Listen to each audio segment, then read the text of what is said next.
Hey, how's it going, everyone? Justin again. As always, thanks for watching my channel. Welcome back to the 4.7 stroker series on this here channel. Much appreciate those of you that do watch, and hit the thumbs up if you like the video, thumbs down if you don't like the video. Subscribe if you're not already a subscriber, so that way you can be notified when our next video comes out, whether it's part of the stroker build or it's a discussion topic that we bring to the table on this channel. Alright, that being said, I did look up some Jeep forums. I was able to find out a little bit of information. I don't know how much of it is true, but those of you that are my Jeep enthusiasts out there can answer them down in the comments and let me know if the information I found out is true or false. Recently, I looked up some stroker kits available for the 4.7 as well as the 4.6 build that we're trying to do, and I found out that we can actually bore this safely up to 60 over. I also found out a little piece of information that may or may not be true on a Jeep forum that said that these engines actually come stock for the most part with a 40 over piston. How true that actually is, I'm not sure. In my opinion, if that's actually true, this thing's only been machined one time. So we're good to go as far as bumping it up to a 60 over bore, which is good news for us. That means the build can continue. Sweet. So what can we do today in this video that may or may not help some of you at home, especially if you're getting ready to do this process? I started thinking about it. For some people out there that are trying to either restore or rebuild their current engine, you may want to see a video on how to actually disassemble or tear down the cylinder head. That's something that we can do today. So we're going to go ahead and we're going to take the valve springs apart. We're going to take the keepers out. I'm going to show you how to remove the valve stem seal guides. We'll pull the valves. We'll put them all in our organization tray. And we'll just basically prep the head as if it was going to a machine shop. We'll also be using a precision straight edge to measure across the 3 different angles that you'll have to measure across as far as tolerance to see if there's any cylinder head warpage. Very unlikely with a cast iron head like this, but it's still a determining factor. You have to know whether or not you need to have it milled or machined flat and true. So we're going to be doing some of that in this video. I hope you guys enjoy the content so far. Thanks as always for watching. Let's start tearing it apart. Alright, before we begin disassembling the cylinder head and breaking it down into sections and talking about, measuring the warpage, if there is any warpage, I did go to Harbor Freight and pick up a couple of things that we're going to use during the process of this 4.7 stroker build. So, nothing too crazy right out the gate. Saw these, wanted to pick some up for the house. Not a bad little deal there. I think those were only like $6 or $7. $7.99. So I got some gloves. We picked up some masking tape as well. I don't know. So $6.99 for the masking tape. Picked up a little can of the WD-40 here. $4.49. Nope, I'm sorry. $9.99. So $10. I was looking at the wrong thing. Picked up some internal snap gauges, telescoping gauge set.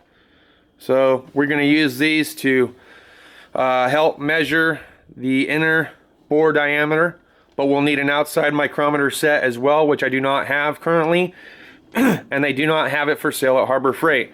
So I'll have to find something online through Amazon so we can get a good measurement there. And I'll show you another tool that works even better than these snap gauges. We'll talk about that later, but snap gauge set, yeah, $14.99. Alright, one of the last items that I picked up, sorry, looking for the price here. So this would have been $14.99. It's a Harmonic balance puller kit, but with that 20% coupon, got it for $11.99. We're going to use this to remove the Harmonic balancer from the engine. And of course we got something for free from Harbor Freight as well, which is this 40 by 50 inch movers blanket. Got that for free.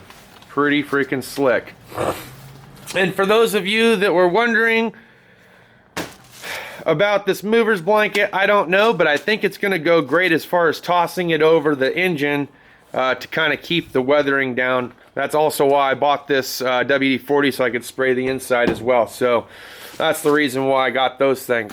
If you paid attention this far and you're still interested in looking at the complete disassembly of the cylinder head, I welcome you to stick around, because we are getting ready to take this thing apart and do some measuring. And at the end, I'll let you guys know how you can win this free gift card from Harbor Freight. From me to you, for sticking around and being positive throughout the 4.7 Stroker Series build. Alright, so before we can begin cleaning the head, before we can actually check its trueness, you're going to need some eye protection. I know, laugh if you want. These are my buddy Holly's. Yes, they're prescription. I just don't wear them very often.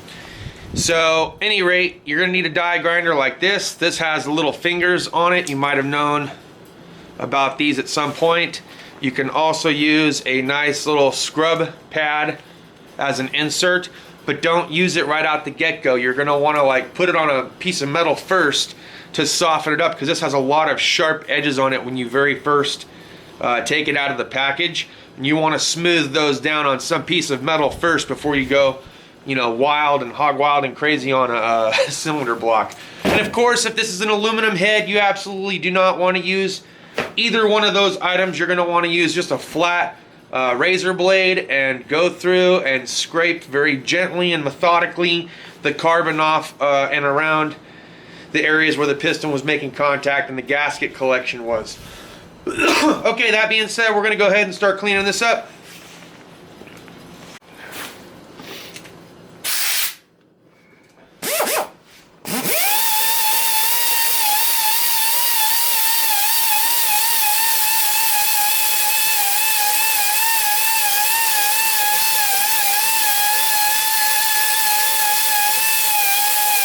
The idea is move it back and forth. You don't want to keep it in one spot for too long either.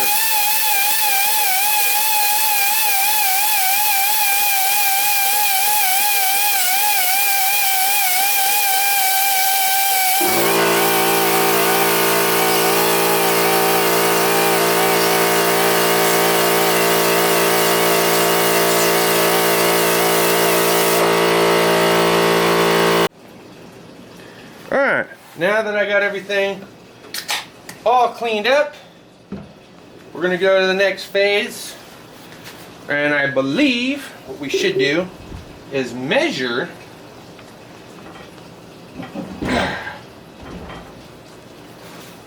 the flatness of the head surface. Let me just wipe some of this junk off. Been working on the bench, so I want to make sure it's as clean as we can get it. For the most part, looking pretty good. Alright, so what we know is that for every 3 inches we can have no more than 1/1000th of an inch variation, and for every 6 inches no more than 2/1000ths.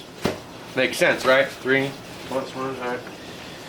So at any rate, we need to get ourselves a nice little paint pen here. This isn't going to hurt anything. Theoretically, there's 3 different measurements that you're going to want to take at different angles. One is going to be from front to back, straight across like so, maybe in between each one of these cylinders that would be touching here. The other way would be at an angle, and you can usually take 3, like one in here, maybe one in the middle, and one towards the end. And then we want to go this way and check it there, and that's going to give us pretty much complete coverage. So let me lock our tape measure in here. So this is 6 inches here, so roughly this is going to be our 6-inch mark, so no more than 2/1000ths variation there, and it should be roughly the same all the way down, which it roughly is. 6, 1, 2, yeah, 6. We go another 6. It's rough. So yeah, roughly all the way down, in between each one of these, no more than 2/1000ths of an inch variation. So that's going to give us a good start and end point. Then we'll come across here, and as we come across here, we kind of have the same concept. We'll measure right around in here somewhere. And then this is going to be kind of rough, but right in here, it would be 12. So we can measure somewhere in there. And then somewhere in there. Going this way, 6, 12 roughly, there, and then towards the top. So now we have it kind of marked up a little bit of where we're going to want to take our measurements. Now we're going in 6-inch increments. So we'll get our feeler gauge prepared first. This is an Armstrong long flat feeler gauge set. You can use it whatever works for you. There's some smaller ones you can get like this. You can get some angled ones like this. Whatever you feel most comfortable with. So here's our 2000ths gauge right here. We'll just give that a quick little wipe. Set that off over here to the side. We'll get our precision straight edge out. This is made by Central Tools Incorporated. Had this for a while, ended up picking it up from the Matco truck. I always keep the plastic sleeve on it, and I never let anyone borrow this whatsoever. So it's up to you on who you want to borrow what, but I don't loan this to anybody. I know you guys are going to have trouble seeing this, but I'm going to start at this end. Just going to come across, and we're going to measure in between. So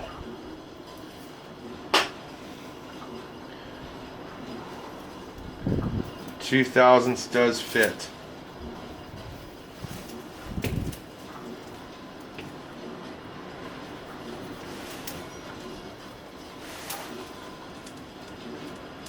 Does not fit there. Tighten there. Loose, loose, and loose. Okay. So let me just slide this back on for right now. And the reason why I've kind of stopped right there for the moment is because we've already found an excess over 2/1000ths of an inch in between here, here, here, and here. So in doing so, and checking this for flatness, we have determined that this is beyond 2/1000ths, and that 2/1000ths fits relatively tight in between this point here. So we will have to have this resurfaced by the machine shop. So that needs to be done. All right, cool. So that's how we check it for flatness. Now I'll go ahead and I'll put this away, and then I'll show you guys how to take the valve spring assembly apart and everything else.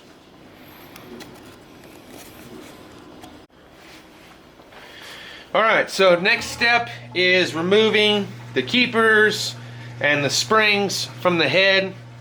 The reason why I have it flipped up like this is because we know that this valve train has been on here for a minute. So we want to loosen this up, each one of these keepers up, because that's going to make it easier for us to use the valve spring compressor tool to compress the spring down to grab the keeper. You can use a 3/4 inch socket or a 19mm deep socket to place over the top of each spring, and simply with a hammer strike the socket, and that's just going to free them up all the way down. And if done hard enough, you could also lose a keeper in the process, so just keep that in mind. But we are not hitting it very hard. We're just hitting it hard enough to free them up.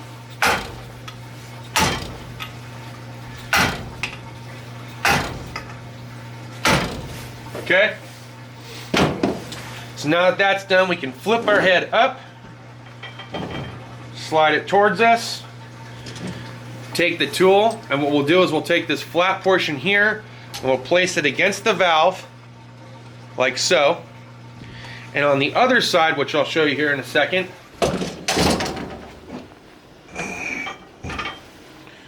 on this side we'll be using this cupped portion, the bigger cup. You can change this, you flip this either way, but we're going to be using the bigger cup.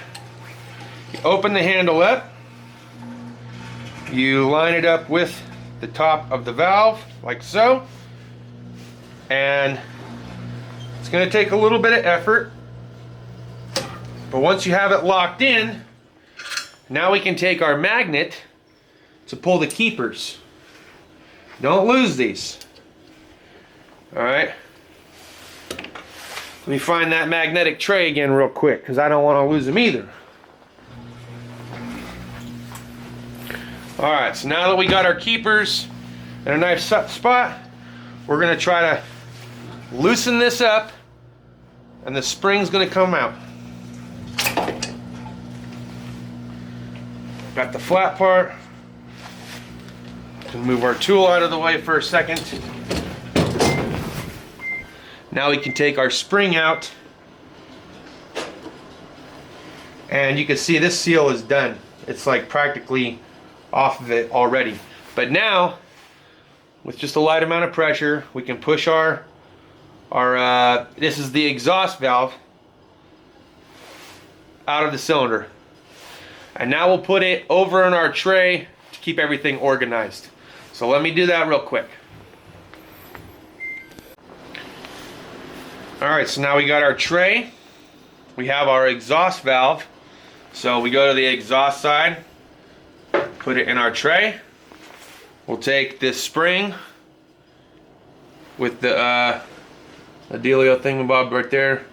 Oh, does not fit in our tray.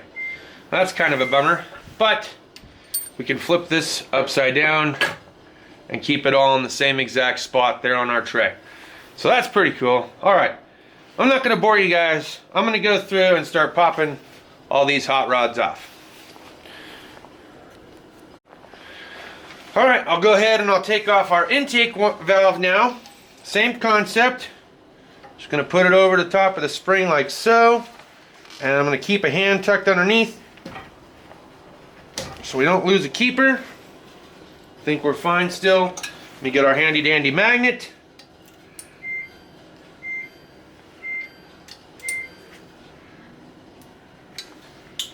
Now the keepers are now removed from our intake spring assembly.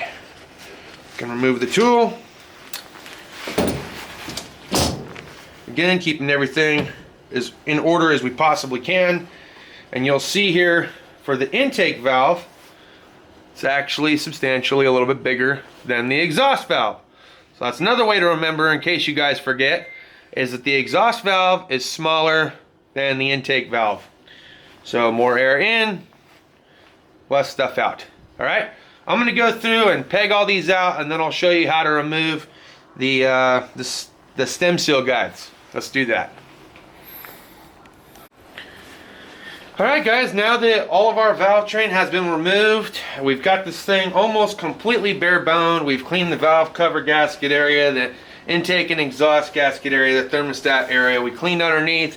We've checked the flatness or trueness of the underneath of the cylinder head for warpage, which we found. So we'll know that that will have to be resurfaced. Now we're going to remove the valve stem seals, and it doesn't take a lot of effort really.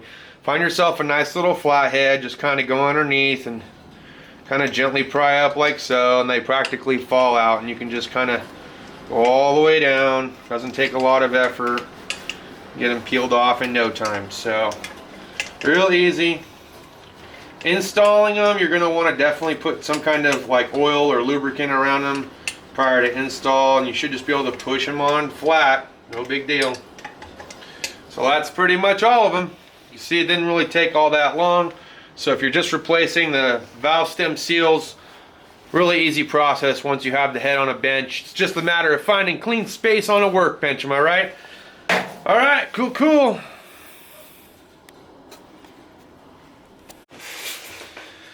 Alright guys, well that'll pretty much wrap up today's video. Look, I hope you're enjoying this series so far. I myself am having fun with it, and to my surprise, I've done a little bit more than I was actually planning on this month for the build series, but I'm extremely excited about this build series that we're doing. I think the next step will be to take the head down and have it magnafluxed, make sure there's no cracks in it if we're planning on keeping it, have it ported, polished, have it resurfaced, maybe even have the seats redone, have them grounded down and fresh as new. We might even put new valve train in it or make them bigger. I don't know. It depends if the cost is, obviously it's going to be less expensive for us to have this one basically remachined than it would for us to buy an aluminum Edelbrock head. But we'll see, you know, time will tell as to what it is that we're going to be doing with the top half of the engine.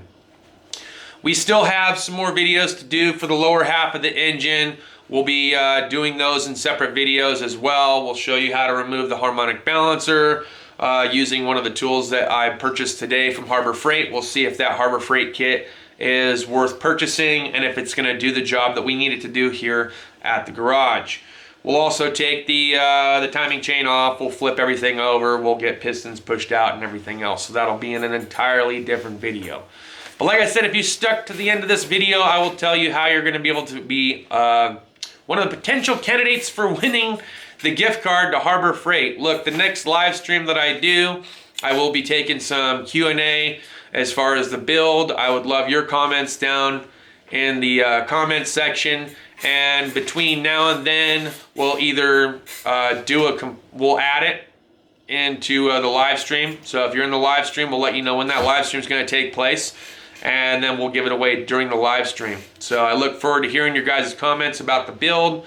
Drop some nice comments, and I will put you in for the giveaway for the Harbor Freight gift card, and then I will let you know when we go live as to who won it. So that's all I got for this video, guys. Thanks as always for watching. See you next time. Deuces.